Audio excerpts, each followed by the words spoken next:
Start off with the psalm response. All the ends of the earth have seen the power of God. One reason I'm here, not the only reason I'm here, God continues to pour out amazing, yes, mostly subtle, but still very real and at times radical displays of power. I would argue, looking this morning in the parking lot by the Starbucks on 14, this way with the dark sky and the sky lighting up towards the east, is a very simple, basic, and natural manifestation of the power of God. And the more I'm praying, the more time I spend in the chapel, the more I'm grooving and jiving with these nature people. Don't oppose the two. The deeper love I have for the Blessed Sacrament, I will find God in the most natural, at times, and mysterious places. God's power is all around us. I got to fix the antenna. The antenna is too often going here. The technology, don't kid yourselves. I want to write a book. Who wants to help me write it? I think that the effects of overuse of technology are far worse than anybody has yet, to my knowledge, been able to report. This doesn't look up. The words, and again, a lot of benefits. We're not trashing the entire internet system. The world's largest library on a person's hand. And I wonder how many people are using it as such, but rather as a social network. But something to think about. This keeps us here. I'm going to be frustrated. If I live just here, for all our friends that don't come with us, who don't make this a day of worship, a day, hopefully more than an hour, but we got the hour in, maybe an hour and two. Yep. He's like, know what he just said? He goes, no, let us out early. Hey, by the way, I'm going to use that kid as an example. That's how, and no disrespect, I'm sorry, I'm a tangent king, I can't help it. And don't take this the wrong way. If you got to call me, call me.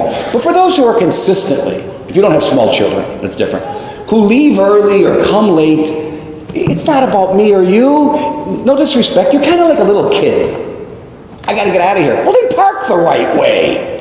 Park at Holgram, across the street if you want to park there. And again, it's not a blanket bash, but it's funny, the kid cried. It's about me.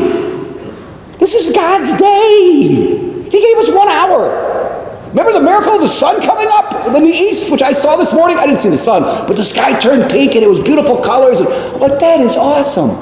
That's God. God is about to be totally present here at this Mass. And I'm about to receive Him. I'm about to become a temple of God, a light of God. And I guess I just encourage you. You're here. I'm so happy you're here to celebrate this. Let's tidy it up a little bit. This is every homily I'm ever going to give the rest of my life. Let's tighten up a little bit. There's time to loosen up. It's also time to tighten up. We'll talk about that in a second. So the power of God is enormous and amazing and profound. First point, there are only 3 points. Beyond superficiality. The Pharisees are here in the gospel story to test Jesus. As I may have just tested you, like this guy's a jerk. No, I can't help it. I can have opinions, can't I? I'm a priest. I should have some opinions regarding Mass. Yes?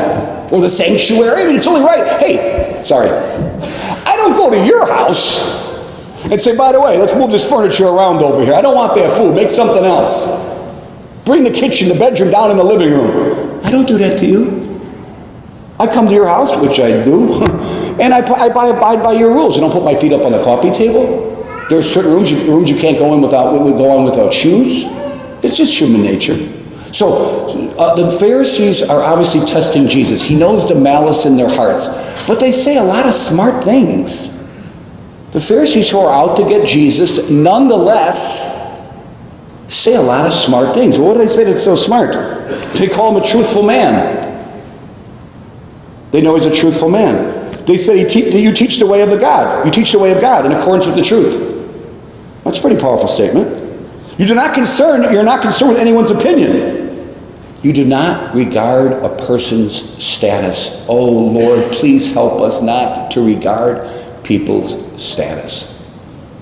Now, this is a blanket statement, and I'm sure, again, this is almost offend you homily. I apologize. I have 4 brothers who terrorized me my whole life. So that's where this comes from, some of this. So I'll give you their names and numbers. You can call them, okay? But so I'm going to say a blanket statement, which you probably won't like. I think all of us, at one level, are a little prejudiced. That's my opinion. Maybe I'm wrong. Maybe you're the exception. But I think most of us, if not all of us at times, look at dress code, look at cars, look at stuff, and we already make a preconceived notion. That's my opinion. Maybe I'm wrong. One of you go stop me after Mass. Well, I'm the one. I never. Well, anyway, the point of today's story is, can I ask God first and foremost to desire? Here's the first part, before becoming aware. Do I desire to become aware? That there's relationships in my life, there's attitudes in my life that are contrary to the objectivity required in looking at other people with respect. Do I right away go a certain place if a person looks a certain way? And just all I'm asking. I think it's a worthwhile consideration. We already know from the scriptures that God looks into the heart not the way man does. God sees who the person is. We see the appearances. No way in the world is a book to be judged by its cover. Never a truer cliche.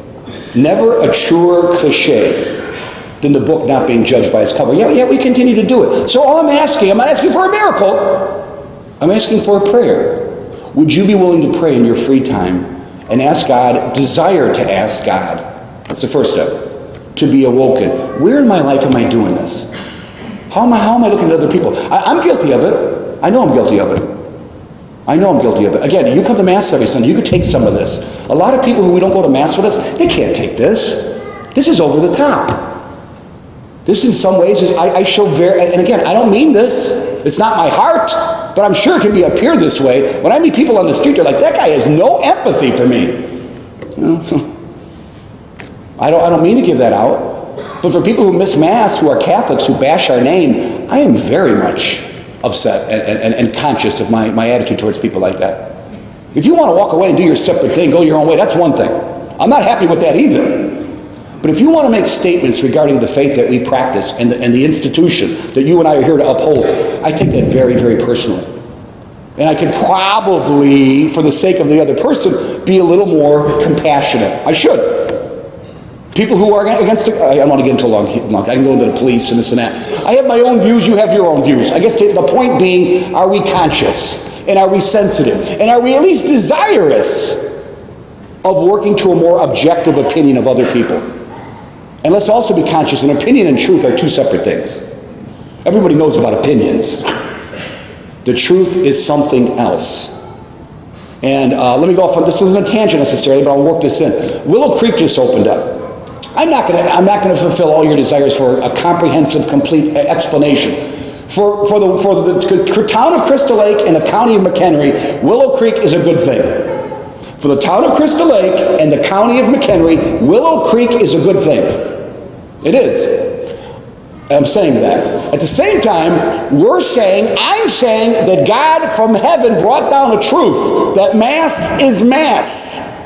It's not a service. It doesn't involve coffee drinking while we're sitting here and watching screens, or being animated, or having shows given to us. That's all good, fine, and dandy. It will help Crystal Lake. But I know what God told me to do. And I know as a priest what he told me to do. And I also know that I'm not going to, by God's help, I'm not going to break that promise. He told me, he took 12 simple guys, and he broke it down. Even where fishermen, I shouldn't say that, even where men could understand it. Guys, there's a lot going on, more than I could possibly tell you, or you would ever understand. Don't mess this up. And that's why we come to Mass. Because what is the third commandment? Keep holy the Sabbath. How do you make something holy? You sacrifice it. Christ was sacrificed on Calvary once. He's made present on the altar on Sundays, all week long. But on Sundays, the day God told us, the first day of the week, to dress up, show up, and give God worship. So, we'll talk about that later, and I won't do your phone calls. So it's good for the town. If you have nothing, Jesus is awesome. There's a fuller truth that I will always, and I do it all the time at the coffee club, that doesn't enter for the most part, but I'm going to keep trying to sell it. Jesus Christ in the Blessed Sacrament. So, beyond superficiality, point number 2, they're testing Jesus. He sees this. Back to ourselves again. Where in my life am I testing God? I'll give you an example. Today's first reading is actually huge. Today's first reading is very huge. Cyrus is the king of Persia, the Iranians. Babylon, Iraq, in 586, went to Israel, knocked them off, destroyed Jerusalem, and took the people out of Israel, Jerusalem particularly, and sent them to Babylon, called the Babylonian captivity. So 586, the Babylonians, Iraqis, come into Israel, knock them off, take the Jews, put them to Babylon, enslave them. Cyrus, a Persian king who does not know God. He does not know God. It says, I don't know, you don't know me. He goes to Babylon, I can't use that expression, takes care of business, and then says this, hey, send the Jews back home. Well, you don't even believe in God. Hey, don't mind my business. Don't mind me. I'm telling you what to do. I got the sword. Send the Jews back to Israel. Oh, and by the way, here's some money to rebuild your temple. Powerful story. What's the point? God uses, at times, the most unlikely agents to fulfill his will. In this case, it was Cyrus. God bless you. Who do you think in your life, as the least likely person, might be an agent, even if they don't know God? God still, unbeknownst to the person, might be the accomplice to you awakening to something or being going through something. So let's not test God. Maybe that thing going on in your life right now, maybe that's from God. Maybe God is telling you to get over something. Maybe God is telling you to ask for forgiveness for something. Maybe God's asking you to ask for help for something. But let's not test God. That's what the devil told Jesus when he took him the temptations after the fast in the desert. Jump off this parapet and your angels will catch you. Don't test God. A lot of people have fallen away who've tested God. That's just a really bad spirituality. Well, if God gives me this, then I'll do this. Whoa, no. God's already shown his hand to us, hasn't he? God's already shown me he will not be outdone in generosity. No one is going to outdo God. He gave me my life. My dad's been dead 30 years. I still can remember my dad. I got my dad in memory. That's awesome. People don't have a dad. People don't have a life. People don't have a country, for heaven's sakes. What poor me? What about me? Okay, last point. So we get to the conclusion. Give to Caesar what is Caesar's. So Jesus asks for a coin. He knows these guys are trying to trap him. Keep this in the background. He's sitting there. Oh boy, I'm not going to die over this. Is me doing Jesus, okay? Sorry, I can't help it. It's one of those homilies. Give me the coin. Hey, I'm not going to die over not paying taxes. I don't want to die over not paying taxes. Right? I don't want to die over this. Let's not have a confusion in my life story why I died, because they would bump him off. If he doesn't pay taxes, they lock you up. So he says, let's end this dispute immediately. So he grabs the coin. Don't assume they knew the picture on the coin. Don't assume that. There's Caesars come, Caesars go. The Jews been invaded, as we just talked about, the Assyrians, the Babylonians, the Greeks, the Romans. It's kind of their life story. It's like Poland, sadly, as a Polish kid. Who's trampling through our town today? Keep these guys out. We want to be our sovereign nation. So, a couple thoughts. One, have you ever considered, and I'm sure some of you have, the amount of money you pay in taxes? I think it's extraordinarily exorbitant. I really do. I'm not going to get into my political philosophy of individual responsibility and self-reliance. I'm not going to get into this pulpit. I think, and I met a kid in Rome, a 23-year-old kid in Rome who went on my last pilgrimage, who was a libertarian. He spoke to me for 20 minutes over a cup of coffee. I became a libertarian. At least on taxes. But whether you think you pay enough or you don't, that's your business. It's a lot of money. If you have a child, we don't have the draft yet. Thank you, Jesus. But some people sign up for war. There's all kinds of things the government asks of us. They really does. Write it down. It's tons of stuff. What does God ask of you? Just compare the two. What do you give to God? Let's start finances. God, no way this church takes in what Uncle Sam takes in. Or what's his name? The guy in Springfield. No way does God get that. I'm not saying you should give him that amount. But I'm just throwing these numbers out for you to consider. What is God getting? I want to commend you from the bottom of my heart. Sunday, for the vast majority of you, is a staple. It's a foundation. Father, count on us. We're going to be here on Sunday. We're going to worship God. We're going to pay our due, so to speak. We're going to adore God, show respect, worship. Okay, what else? How's the Adoration Chapel going? How are the various ministries you're invited to? Just ask it.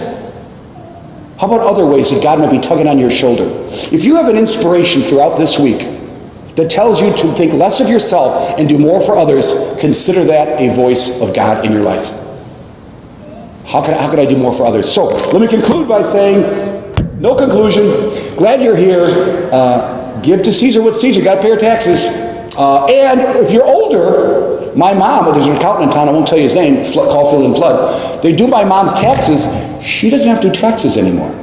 I don't know if some of you probably know that. When you reach a certain age and your income is, fixed income, she doesn't have to do taxes anymore. If someone's elderly who doesn't know that, call me. I'll set you up. I don't know if I'll do it for nothing. I'll tell them to do it for nothing. And I don't know if you know that. You reach a certain age, okay, that's it.